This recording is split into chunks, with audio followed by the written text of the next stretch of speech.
Hello, hello. Happy Tuesday, everyone. Welcome. I am Meredith. I am here with our message for the 12th of August, 2025. We are tuning into the energy atmosphere. We have the sun in Leo. The moon has just moved into Aries, just barely moved into Aries. And then we have our lovely retrogrades going on. Mystical Peaks Tarot talking about the energy atmosphere of the day and what we may be encountering, what's on offer to us. Our first card is Ten of Cups. Very sweet. We were talking about this card in yesterday's reading. We've been talking about it a bit recently. And specifically yesterday, we were talking about our own ripple effect. We had seen the Queen of Pentacles, if I recall correctly, and we were talking about the ripple effect. And we had also seen the Four of Wands, beautiful, happiest card of the minor arcana. I feel that the Ten of Cups falls in that same category. And it being our first card out, I want to revisit the ripple effect because, as I stated in yesterday's and other recent readings, the ripple effect that happens in the Suit of Pentacles, most especially with the King and the Queen, has us on a Four of Wands celebration, happiness, fulfillment, the 1111 portal on that card as well. Let's not forget that. Where a lot of transformation takes place. Specifically, though, we're talking about stability in the realm of our creativity, passion, fire, when we see that card in particular. And I spoke about us adding to our ripple effect with the Ten of Cups style energy. And here we are starting our reading out with this particular 10. Love, bliss, joy, happiness on overflow to the power of 10. That's profound. So we're keeping the momentum, which is gorgeous. Next we have the World. More fulfillment. This is the final card out of the major arcana. And this is reward of prior investment. It is governed by all the fixed signs. So moving fixed energy is no joke. This talks about how we have really dug deep into our journey, and the retrogrades have churned up and turned over and continue to do so. A lot of deeply rooted energies, fixed energies, if you will, that could potentially limit us, hold us back. And that's something we're all about on this channel. We're looking at those types of things and how those experiences, our own limitations, can become our launch pads. And that's absolutely what I see here in these first two cards. This is us on our launch pad. Wow. Middle of the reading, we have, look at that, the Strength card. Gorgeous. See, this lion really, the woman is dwarfed by the lion, right? She is diminutive when in comparison. And the lion represents all the energy that lies beneath the surface within each and every one of us. So sometimes in terms of our fixed sign limitations, we shrink ourselves down. And the Ten of Cups, the World card, and so many of the recent readings are showing us how important it is for us to shine in the strength of this beautiful lion. Wherever our strengths lie, we've been encouraged time and again to bring them out. And in the center of the reading, following the Ten of Cups and the World card, I don't think this is an issue for us. We're meeting our vulnerability head on. We're facing our fears and our limitations and seeing the blessings that they have brought, rather than being overly critical of things we don't think we got right the first time around. Big deal. It takes dedication and forgiveness, ho'oponopono, right? To let go of prior thoughts that keep us in a vulnerable state. And eventually we rise up in our courage because we garner our gains. We look at the bigger picture.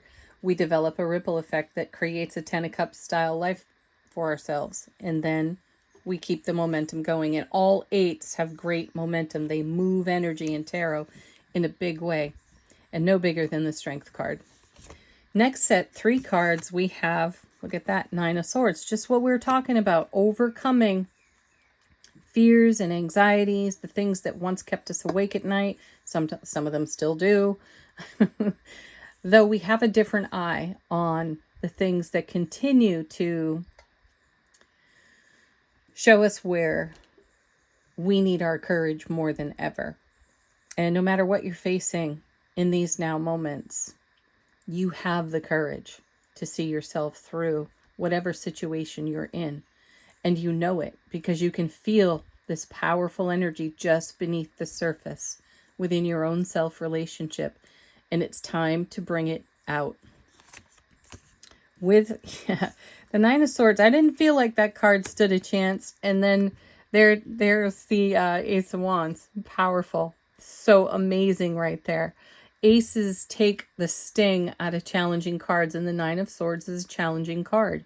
And I don't think any one of us wants to say we're hung up in our own 9 of Swords. Yet, we get there. Occasionally. Some of us more often than others, depending upon current circumstances. And the retrogrades are going to churn out a whole lot of interesting circumstances for us to really test our fire and our mettle and our courage for our 10 of Cups. Is how much value do you put in this energy over here? Probably a tremendous amount. So do not let one vulnerable moment undo the whole picture, right? Now, coming along with this, so aces are new beginnings and fresh starts, and we have courage and creativity and ambition and motivation here in the Ace of Wands. Beautiful. Then, look at this. She's back. Queen of Pentacles is back. We were just talking about her, and here she is. This is the reminder, because every choice you make adds to the ripple effect that you are creating in the now. And you're rippling out of a 10 of Cups, creating more 10 of Cups for yourself. So keep going. Next set of 2, we have the Hierophant. Excellent. Gosh, these cards are falling down on the table here like a storybook in tarot. It's gorgeous. So we're challenging our traditions. We're challenging what we know. We're embracing the spiritual journey because we are taking a look at all of our successes, and we're reinvesting those same successes in the now. So keep going. I'd love to see, can I card witch this one? I'd love to see the 8 of Pentacles. Gosh, I'm just going to vaporize in one big goosebump if that's what it is. Oh, no. However, it's really awesome. There's that 4 of Wands again. So we start with the 10 of Cups. We end in the main body of the reading with a 4 of Wands. There's the celebration. So this is part of the spiritual journey that we are embracing. We're letting go. We have one real challenge card in this reading, and it's the 9 of Swords. And it came out of the deck with the Queen of Pentacles and the Ace of Wands. So this is re-engineering our spiritual journey out of some of our greatest hardships to bring about our greatest happiness.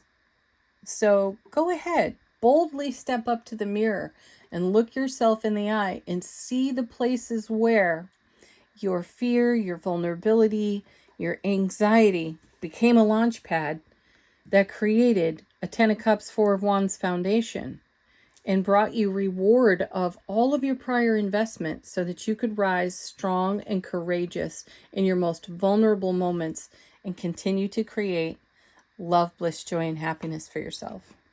Sweet. Bottom of the deck, what's going on behind the scenes? How is the universe helping us out? First card, Wheel of Fortune. Our divine destiny, our spiritual journey, if you will. Number 10 out of the major arcana here. So the Wheel of Fortune turns in our favor. What is it turning in our favor for? This is also divine delivery system. What is it delivering?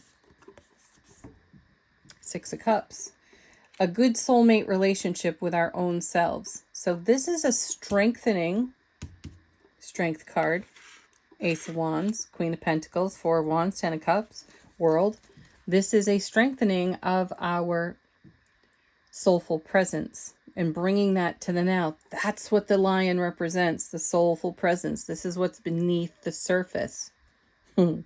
Powerful. So how does the divine delivery system and our own soulful presence deliver what comes next? The Seven of Cups. Okay. Sevens in tarot are all about heaven touching earth. And in the Seven of Cups, we have a lot of choice and we require a lot of discernment. And that discernment is going to come from our intuition, because the whole suit of cups is connected to our intuition as well. It's all about what we sense, feel, perceive, know. And how are we choosing? Are we choosing in the direction of all of these gorgeous cards in the main body of the reading? That's a good question for you to ask yourself. And if you're vexed by a question right now, or a decision that needs making, make it in this energy here, the main body of the reading. Certainly take a moment to reflect upon some of your greatest challenges, Nine of Swords, and see how they have strengthened you, added to this whole situation, created an amazing ripple effect, and move in that direction. Three of Swords. Whoa. That's a tough one. No one likes to see that card, though this is pain, loss, and sorrow of the past, which likely contributed to that Nine of Swords. So you do want to take stock of where you garnered the most gain from your most vulnerable moments and how you rose up courageous and overcame the Three of Swords energy. And compassion to you for those energies, if the retrogrades are resurfacing, bringing them out into the light for you again in your memory field. The key here is not to linger. Do not get stuck on past events.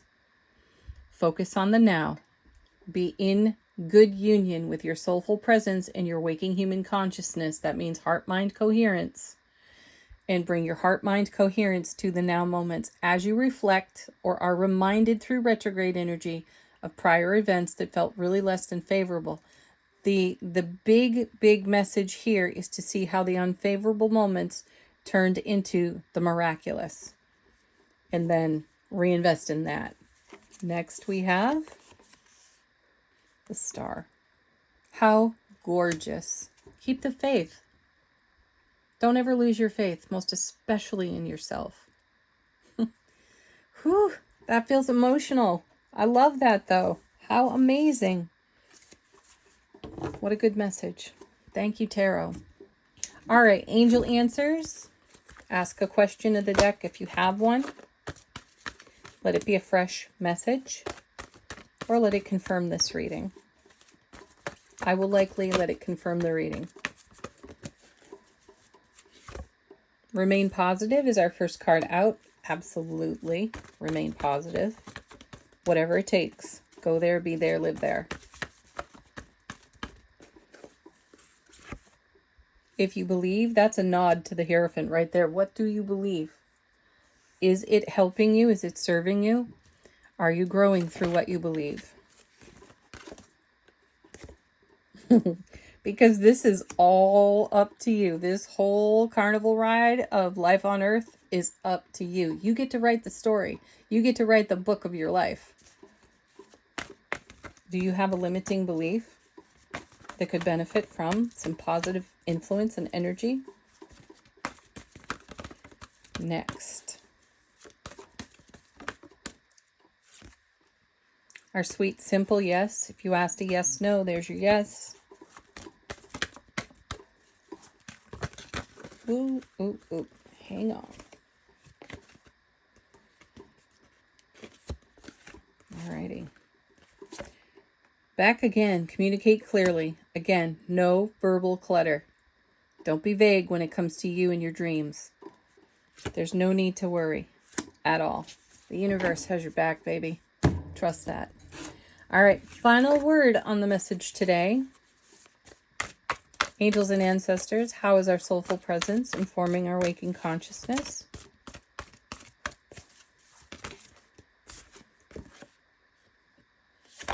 We have the Druid. Hold the space. Hold the space for your vision, your dream, your goal, and all of your achievements to manifest on your gorgeous foundation. Thank you for joining me as always, everyone. Peace, love, joy, happiness. Have a blessed day. Namaste.